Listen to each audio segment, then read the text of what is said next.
नमस्कार मंडळी, श्री स्वामी समर्थ. स्वागत आहे तुमचं माझ्या यूट्यूब चॅनलवरती. आजचा दिवस तुम्हा सर्वांना खूप छान, सुखाचा, समाधानाचा जाऊ देत, हीच मी स्वामींच्या चरणी प्रार्थना करते आणि आजच्या या नवीन व्हिडिओला सुरुवात करते. पण त्या अगोदर तुम्ही माझ्या चॅनलवरती जर नवीन असाल तर चॅनलला पण लगेच सबस्क्राईब करा आणि कमेंटमध्ये श्री स्वामी समर्थ लिहायला अजिबात विसरू. चैत्र शुक्ल प्रतिपदेपासून आपल्या मराठी नवीन वर्षाची सुरुवात होते आणि हाच तो खास दिवस आहे ज्या दिवशी चैत्र नवरात्र आणि नाम नवरात्र देखील सुरू होते. म्हणूनच या दिवसाला खूप मोठं आणि विशेष महत्त्व आहे. आपण सगळे घरोघरी गुढी उभारून गुढीपाडवा साजरा करतो. नवीन वर्षाचं स्वागत आनंदाने आणि उत्साहाने करतो आणि याच शुभ क्षणी नवरात्रीच्या या पवित्र दिवसांचीही सुरुवात होते. म्हणूनच या सगळ्या काळात एक वेगळीच सकारात्मक ऊर्जा आणि भक्तिभाव वातावरणामध्ये जाणवत असतो. तर आजच्या या व्हिडिओमध्ये आपण अगदी सोप्या आणि समजणाऱ्या पद्धतीने बघणार आहोत की चैत्र नवरात्रीच्या निमित्ताने महालक्ष्मी अष्टकम कसं सिद्ध करायचं आणि रामनवरात्रीच्या काळात रामरक्षा कशी सिद्ध करायची, म्हणजेच या दोन्ही स्तोत्रांची योग्य पद्धतीने साधना कशी करावी, हे सगळं काही आजच्या व्हिडिओमध्ये मी तुमच्यासोबत शेअर करणार आहे. त्यामुळे व्हिडिओ हा स्किप न करता शेवटपर्यंत नक्की पहा, जेणेकरून तुमच्यापर्यंत योग्य ती माहिती पोहोचेल. आणि तुम्ही माझ्या चॅनलवरती जर नवीन असाल तर चॅनलला पण लगेच सबस्क्राईब करा आणि बेल आयकॉनला पण प्रेस करा, म्हणजे मी जेव्हा कधीही नवीन व्हिडिओज अपलोड करेन त्याचं नोटिफिकेशन सर्वात आधी तुम्हाला मिळेल आणि तुमचा एकही व्हिडिओ हा मिस होणार नाही. तसेच खाली असलेल्या हे बटनवर सुद्धा क्लिक करा. तर पहा, आपल्या चॅनलमध्ये अनेक जण विचारतात की रामरक्षा का सिद्ध करावी किंवा महालक्ष्मी अष्टकम का सिद्ध करावं. तर त्यामागचं कारण अगदी सोपं आहे आणि खूप महत्त्वाचं आहे. रामनवरात्री आणि चैत्र नवरात्री या काळात जो 9 दिवसांचा पवित्र कालावधी असतो, त्या काळात देवीचं आणि भगवान रामांचं तत्व अधिक प्रमाणामध्ये सक्रिय आणि जागृत असतं. त्यामुळे या दिवसांमध्ये केलेली साधना, जप किंवा स्तोत्रपठण याला विशेष फळ मिळतं असं मानलं जातं. या काळात आपण श्रद्धेने आणि नियमाने केलेली छोटीशी साधनाही आपल्या आयुष्यामध्ये सकारात्मक बदल घडवू शकते. रामनवरात्रीचा कालावधी साधारणपणे 19 तारखेपासून ते 26 तारखेपर्यंत मानला जातो आणि चैत्र नवरात्री 19 तारखेपासून ते 27 तारखेपर्यंत चालते. त्यामुळे या संपूर्ण कालावधीमध्ये साधना करण्यासाठी खूप चांगला वेळ मिळतो. रामरक्षा सिद्ध करण्यासाठी तुम्ही 19 ते 26 या दिवसांमध्ये सातत्याने तिचा जप किंवा पाठ करावा आणि महालक्ष्मी अष्टकमासाठी 19 ते 27 मार्च या संपूर्ण नवरात्रीमध्ये नियमाने सेवा करावी. मागच्या वर्षी अनेकांनी ही साधना केली होती आणि त्यांना त्याचे खूप चांगले अनुभव सुद्धा आले आहेत. म्हणूनच या वर्षी सुद्धा अनेकांनी विचारलं आहे की ही साधना कशी करावी, तर त्याचं उत्तर आपण आजच्या व्हिडिओमध्ये समजून घेणार आहोत. तर आता रामरक्षा सिद्ध का करायचा हा प्रश्नही अनेकांना पडतो. तर त्यामागे एक आध्यात्मिक कारण आहे. या चैत्र नवरात्री आणि रामनवरात्रीच्या काळात आई भगवतीचं तत्व आणि रामतत्व दोन्हीही खूप मोठ्या प्रमाणामध्ये जागृत झालेलं असतं. त्यामुळे या काळात केलेली प्रार्थना, जप किंवा स्तोत्रपठण हे थेट त्या ऊर्जेशी जोडलं जातं असं मानलं जातं आणि त्यामुळेच त्याचा प्रभाव अधिक जाणवतो आणि म्हणूनच हा काळ साधनेसाठी खूप योग्य आणि परिणामकारक मानला जातो. आता आपण रामरक्षेबद्दल थोडंसं सोप्या भाषेमध्ये समजून घेऊयात. कारण रामरक्षा हे एक अतिशय दिव्य आणि शक्तिशाली स्तोत्र मानलं जातं आणि अनेकांच्या घरात ते रोज ऐकायला मिळतं. कधी मंद स्वरात तर कधी भक्तिभावाने मोठ्याने. आणि ज्या घरात रामरक्षेचं नियमितपणे पठण केलं जातं तिथे एक वेगळीच सकारात्मक ऊर्जा निर्माण होते असं अनुभवाने जाणतं. असं म्हटलं जातं की ज्या घरात श्रद्धेने रामरक्षा म्हटले जाते तिथे दुःख, संकट, अडचणी किंवा नकारात्मक गोष्टींचा प्रभाव खूप कमी होतो.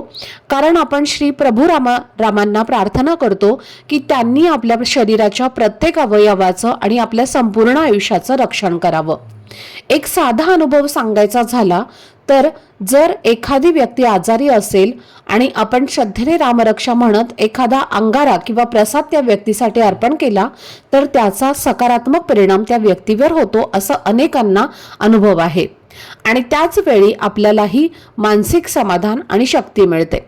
पण यामध्ये एक महत्त्वाची गोष्ट म्हणजे रामरक्षा एकदा सिद्ध केली की तिचं सामर्थ्य अधिक वाढतं. म्हणजेच तुम्ही एकदाच रामरक्षा म्हटलं तरी सुद्धा त्याचा परिणाम खूप जास्त प्रमाणामध्ये जाणवतो. म्हणूनच आधी ती योग्य पद्धतीने सिद्ध करणं महत्त्वाचं मानलं जातं. त्याचप्रमाणे महालक्ष्मी अष्टकम हे सुद्धा एक खूप सुंदर आणि प्रभावी असं स्तोत्र आहे, जे अनेक जण आपल्या नित्यसेवेमध्ये रोज म्हणतात आणि त्याचे सुद्धा खूप चांगले अनुभव लोकांना येतात, जसं की घरात सुख समृद्धी वाढणं, मन शांत राहणं आणि आर्थिक स्थैर्य मिळणं. पण आज आपण विशेषतः या दोन्ही स्तोत्रांना योग्य पद्धतीने कसं सिद्ध करायचं हे समजून घेत आहोत. कारण पद्धत योग्य असेल तर त्याचा परिणाम अधिक चांगला मिळतो. रामरक्षा सुरू करण्याची पद्धत अगदी सोपी आहे, पण त्यामध्ये सातत्य आणि नियम पाळणं खूप महत्त्वाचं आहे. गुढीपाडव्यापासून ते रामनवमीपर्यंत म्हणजे सलग 9 दिवस तुम्ही रोज एकाच वेळेला बसून रामरक्षा म्हणायची आहे. आणि शक्यतो वेळ बदलायचा नाही, कारण नियमितता म्हणजे कन्सिस्टन्सी ही साधनेमध्ये खूप महत्त्वाची असते. दररोज तुम्ही किमान 9 वेळेला रामरक्षा म्हणायची आहे. आणि एक खास गोष्ट लक्षात ठेवायची आहे, म्हणजे तर पहिल्या ज्या 8 ओव्या आहेत तुम्ही तो फक्त मुख्य भाग म्हणायचा आहे आणि 9व्या वेळेस पूर्ण रामरक्षा फलश्रुतीसह म्हणायची आहे.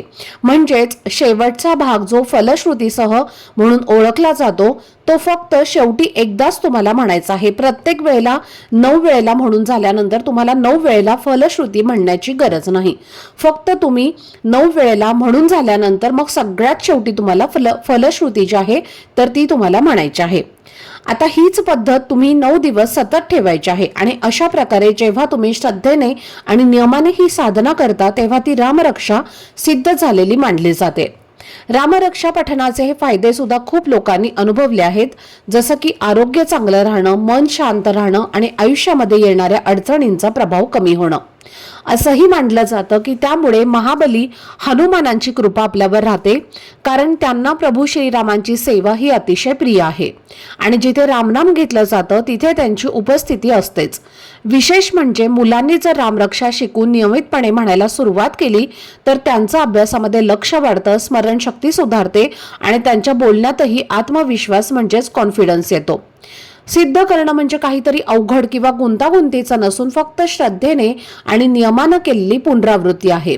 आणि एकदा तुम्ही ही साधना पूर्ण केली की नंतर रोजच्या नित्यसेवेमध्ये फक्त तुम्ही एकदाही रामरक्षा म्हटली तरी सुद्धा त्याचा प्रभाव तुम्हाला अधिक जाणवू शकतो. त्यामुळे ही साधना शांत मनाने, विश्वासाने आणि सातत्यानं करणं हेच सर्वात महत्त्वाचं आहे.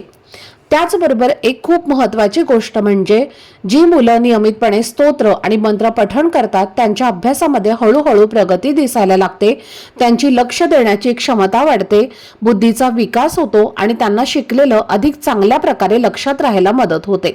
त्यामुळे लहानपणापासूनच ही सवय लागणं खूप फायदेशीर ठरतं. आणि जर घरात एखादी व्यक्ती सतत आजारी असते, मग ते लहान बाळ असो किंवा मोठी व्यक्ती असो, अशा वेळी त्यांनी स्वतःसाठी रामरक्षा सिद्ध करून घेणं विशेष उपयुक्त मानलं जातं, कारण त्यामुळे मानसिक धैर्य आणि सकारात्मकता आपल्यामध्ये वाढते. समजा तुम्ही स्वतः रामरक्षा श्रद्धेने आणि नियमाने सिद्ध केली आहे आणि तुमच्या घरात एखादी व्यक्ती आजारी आहे किंवा वारंवार त्या व्यक्तीची तब्येत बिघडते, तर डॉक्टरांच्या सल्ल्यासोबतच तुम्ही एक साधी आणि श्रद्धेची कृती करू शकता, जसं की हातात थोडीशी उदी घ्यायचं आहे आणि शांतपणे एकदा रामरक्षा म्हणायची आहे आणि ती उदी त्या व्यक्तीच्या कपाळाला लावायची आहे किंवा पाण्यावरती रामरक्षा तुम्हाला म्हणायचं आहे आणि ते पाणी त्या व्यक्तीला प्यायला द्यायचं आहे. कारण तुम्ही आधी केलेली साधना म्हणजे सिद्ध केलेली रामरक्षा त्या कृतीला एक वेगळीच सकारात्मक ऊर्जा देत असते, असं अनेकांना अनुभवातून जाणवतं. त्यामुळे रामरक्षा सिद्ध करण्याला इतकं महत्त्व दिलं जातं, कारण एकदा का ती सिद्ध झाली की तिचा परिणाम अधिक प्रभावीपणे जाणवतो. माझा वैयक्तिक अनुभव सांगायचा झालं तर ज्या घरात रोज किंवा नियमितपणे रामरक्षाचं पठण होतं तिथे वातावरण खूप शांत, सुरक्षित आणि सकारात्मक राहतं आणि अशा ठिकाणी कोणतीही नकारात्मकता, भीती किंवा अनिष्ट गोष्टींचा परिणाम म्हणजेच प्रभाव जाणवत नाही. कारण आपण सतत प्रभू श्रीरामांना आपल्या रक्षणासाठी प्रार्थना करत असतो. रामरक्षा म्हणणाऱ्यांना हे चांगलं माहिती असतं की ही फक्त एक प्रार्थना नाही, तर ती आपल्या शरीरासाठी, मनासाठी आणि संपूर्ण आयुष्यासाठी एक प्रकारचं संरक्षण कवच आहे, ज्यामुळे आयुष्यातील अडचणी, संकट आणि नकारात्मक गोष्टी दूर राहाव्यात अशी भावना त्यामागे असते.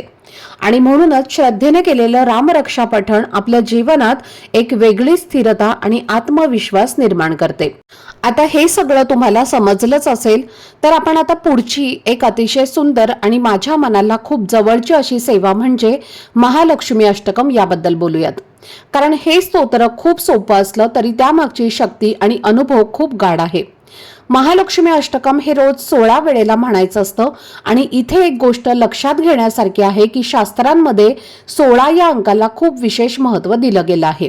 जसं आपण श्री सूक्त ही 16 वेळेला म्हणतो आणि त्यामागची हाच अनुभव किंवा आध्यात्मिक अर्थ आहे. त्यामुळे ही संख्या फक्त योगायोग नाही तर त्याचा एक खोल अर्थ आहे. गुढीपाडव्यापासून सुरू करून चैत्र नवरात्रीपर्यंत म्हणजेच चैत्र नवमीपर्यंत म्हणजे साधारण 27 तारखेपर्यंत तुम्ही रोज महालक्ष्मी अष्टकम 16 वेळेला म्हणायचं असतं. आणि हे ऐकायला जरी जास्त वाटत असलं तरी प्रत्यक्षात ते खूप वेळ खाऊ नाही, कारण महालक्ष्मी अष्टकम फक्त 8 ओव्यांचं छोटंसं स्तोत्र आहे. तुम्ही जेव्हा पठण सुरू करता तेव्हा सुरुवातीच्या ओव्यांपासून म्हणजे इंद्र उवाच पासून 8 ओव्यांपर्यंत मुख्य स्तोत्र आहे आणि त्यानंतर फलश्रुती येते. त्यामुळे एक पद्धत अशी ठेवायची की पहिल्या 15 वेळेला फक्त मुख्य 8 ओव्या म्हणायच्या आणि 16व्या ओवेला फक्त तुम्हाला पूर्ण स्तोत्र फलश्रुतीसह म्हणायचं आहे. तर ही पद्धत खूप योग्य मानली जाते. आता काही वेळेला असं होतं की घरामध्ये लहान बाळ असतं किंवा वेळेचं बंधन असतं आणि एकाच वेळेला 16 वेळेला बसून म्हणणं जमत नाही. तर अशा वेळी तुम्ही थोडंसं लवचिक राहू शकता, म्हणजे फ्लेक्झिबल राहू शकता. जसं की सकाळी 8 वेळेला आणि संध्याकाळी 8 वेळेला किंवा दिवसातनं 4 वेळेला 4 वेळेला असं विभागून तुम्ही पूर्ण करू शकता. पण शक्य असेल तर एकाच बैठकीत केलं तर त्याचा अनुभव अधिक चांगला येतो. खरं सांगायचं तर ज्यांना हे पाठ आहे त्यांच्यासाठी तर ही सेवा 15 ते 20 मिनिटांमध्ये सहज पूर्ण होते. त्यामुळे वेळेचं कारण फारसा अडथळा ठरत नाही. महालक्ष्मी अष्टकमचं महत्त्व सांगायचं झालं तर हे स्तोत्र आपल्या आयुष्यातील आर्थिक स्थैर्य, समाधान आणि सकारात्मकता वाढवण्यासाठी खूप उपयुक्त मानलं जातं. इतरही काही स्तोत्र आहेत जसं की कणकधारा स्तोत्र आणि श्री सूक्तम, जी खूप प्रभावी मानले जातात आणि हे सगळं एकत्रितपणे आपल्या आयुष्यामध्ये चांगले बदल घडवायला मदत करतात. पण इथे एक गोष्ट स्पष्ट समजून घ्यायला हवी की ही स्तोत्र म्हणजे काही जादू नाहीत. काहीही न करता फक्त पठण केल्याने सगळं मिळेल. जर तो माणूस प्रामाणिकपणे मेहनत करतो, कष्ट करतो आणि त्याच्यासोबतच श्रद्धेने ही साधना करतो, त्याला त्या गोष्टीचा अधिक चांगला फायदा होतो. जेव्हा तुम्ही सलग काही दिवस 16 वेळेला महालक्ष्मी अष्टकम म्हणता तेव्हा हळूहळू ते स्तोत्र तुमच्यात एक ऊर्जा निर्माण करतं आणि एकदा ते सिद्ध झालं की नंतर तुम्ही रोज फक्त एकदाच जरी म्हणालात तरी त्या 16 वेळेला म्हणण्याइतकाच परिणाम तुम्हाला जाणवू शकतो. हीच त्याची खरी ताकद आहे. त्यामुळे या चैत्र नवरात्रीच्या सुंदर योग साधून तुम्हाला ही सेवा नक्की करायची आहे. करून बघा. विशेषतः महिलांनी तर आवर्जून करावी, कारण घरातील वातावरण, आर्थिक स्थैर्य आणि मनशांती यासाठी याचा खूप चांगला अनुभव येऊ शकतो.